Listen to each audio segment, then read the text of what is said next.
I just got my dream job as a marketing specialist, making $30 an hour after years of barely surviving at McDonald's. But now, his car insurance is going up $500, threatening to undo all our progress. Was I wrong to think we'd finally made it? I stared at the letter on the kitchen counter, my eyes fixed on the $500 increase in his car insurance.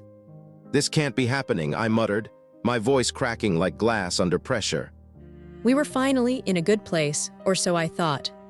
I dragged myself out of working at McDonald's for $17.50 an hour, barely surviving, and landed my dream job as a marketing specialist making $30 an hour. But then something happened. His car insurance hike due to a minor accident 3 months ago was about to undo all our progress. I remembered the call from the insurance company. "Your premium will be increasing by $500, ma'am." My jaw tightened. I didn't blink. That's when I realized something was wrong. Our financial stability was at risk, and I was scrambling to find a solution. "We'll figure it out," I told myself, but the anxiety was already creeping in, making my mind racing with worst-case scenarios. And this is where everything changed. I stared blankly at my computer screen, my mind still reeling from the news about my fiancé's car insurance increase. "Just $500 more," I muttered to myself, trying to downplay the impact. But then something happened. My coworker, Rachel, asked me how my day was going, and I forced a weak smile. "It's fine," I said, my voice cracking like glass under pressure. I recalled taking this call center job to earn extra referral money to make ends meet. My jaw tightened as I thought about how far we'd come, only to be pushed back to the edge. "We'll get through this," I whispered, trying to sound convincing. But the doubt had already crept in, making my heart sink. And this is where everything changed again. I stared blankly at the stack of bills on our kitchen counter, my mind replaying the conversation with the insurance company. "A $500 increase," I repeated, my voice laced with frustration. Just like that. The agent's apologetic tone still echoed in my ears. "I'm sorry, ma'am. It's just policy." But then something happened. My gaze drifted to the... That's when I realized something was wrong. My fiancé's jaw tightened as he listened to me recount the conversation. He didn't blink. "We'll figure it out," he said, his voice low and even. But I knew better. I knew what this increase meant. It meant I'd have to pick up more shifts, more bills, more responsibilities. My contract ending in July loomed over me like a specter. "What if I lose my job?" I asked aloud, my voice barely above a whisper. His eyes met mine, and for a moment we just stared at each other, the weight of our uncertainty hanging in the air. And that's when it hit me. He wasn't just worried about my job. He was worried about the fact that I was the only one bringing home a steady paycheck. I stood beside him, gazing at the crumpled bumper of his car.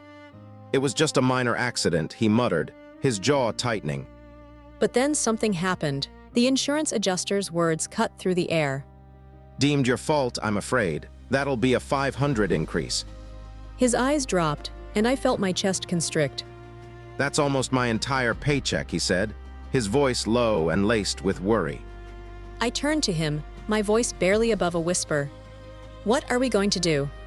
His gaze met mine, and for a moment we just stared at each other, the weight of our financial uncertainty hanging in the air like a challenge. I slumped against the kitchen counter, my eyes fixed on the insurance letter as if the words would magically change. $500, I whispered, my voice laced with incredulity. He nodded, his jaw clenched, the muscles in his face tense. But then something happened.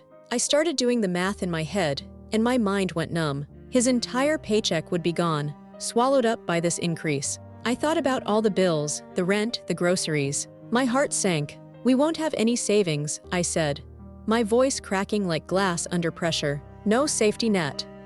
That's when I realized something was wrong. We were back to square one, to the survival mode we thought we'd left behind. I remembered the countless nights I'd worked at McDonald's, barely scraping by, and my stomach twisted into knots. "What about your job?" I asked, trying to keep my tone even. "You can't just give up the car."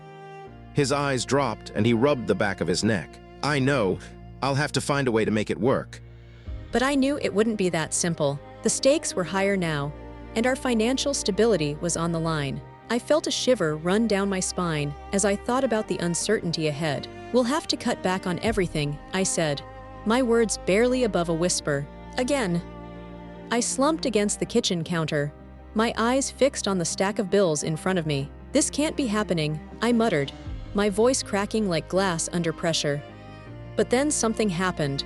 I remembered the call from the insurance company, the one that changed everything. Your premium is going up by $500, the automated voice had said, each word a punch to the gut.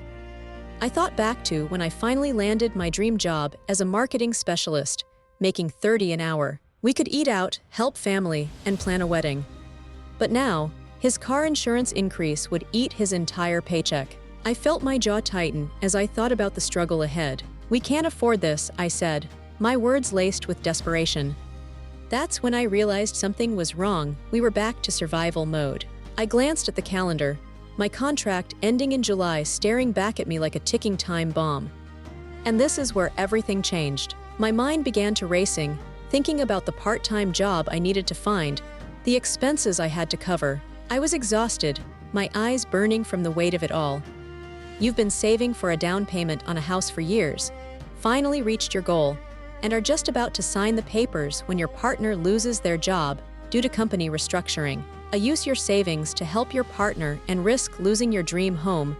Go through with the house purchase and try to figure out how to make ends meet. My breath caught in my throat as I thought about the $500 increase in his car insurance. How are we going to make ends meet? I whispered to myself, my voice barely audible. But then something happened. I remembered the feeling of finally being able to breathe, to feel normal, after getting my dream job as a marketing specialist. My jaw tightened as I thought about going back to survival mode, back to counting every dollar. No, I muttered, shaking my head. That's when I realized something was wrong. I was already mentally exhausted, and the thought of taking on more work, more stress, was suffocating me. My eyes dropped, and I let out a deep sigh, the weight of our financial struggles crushing me. We can't keep living like this, I said, my voice cracking like glass under pressure. You're being dramatic. Financial hardship sneered. You're just not used to living on a budget. That's not fair, I said, my voice shaking with frustration. We're barely scraping by as it is. You're not even trying. Financial hardship taunted. You're just expecting everything to magically work out. I'm trying, okay, I said, my voice rising in anger. But it's not easy when every dollar counts. Well, you'd better get used to it. Financial hardship sneered. Because things are only going to get worse. I don't know how much more of this I can take, I said, feeling overwhelmed. Hey, let's not be too hard on her, my fiancé said, putting a reassuring hand on my shoulder. We'll figure something out, okay? I hope so, I said, feeling a small sense of relief. Don't worry, sweetie, my fiancé's mom said, giving me a warm hug. We'll get through this together. Yeah, and we'll make sure you're taken care of, my fiancé added, smiling at me.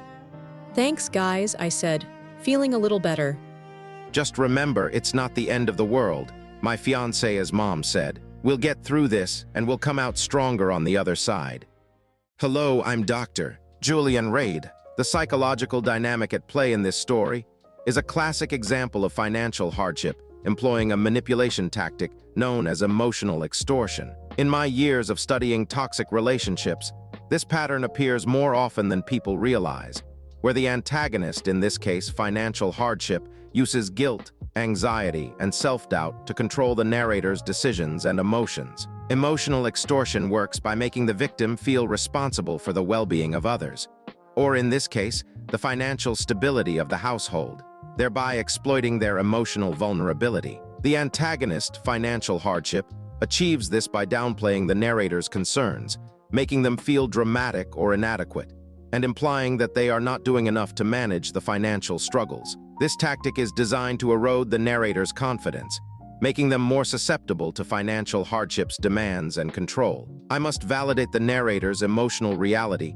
Her feelings of frustration, anxiety, and overwhelm are entirely justified. The weight of financial struggles can be crushing, and it's essential to acknowledge the emotional toll it takes on individuals. The narrator's desire to breathe, to feel normal, and to escape the constant stress of survival mode is a fundamental human need, and it's not dramatic or unrealistic to expect a better life. However, it's crucial to recognize the manipulation at play and not internalize the guilt or shame imposed by financial hardship. The narrator's fiancé and his mom, although well-intentioned, may unintentionally perpetuate this dynamic by downplaying the severity of the situation and implying that the narrator should simply get used to it.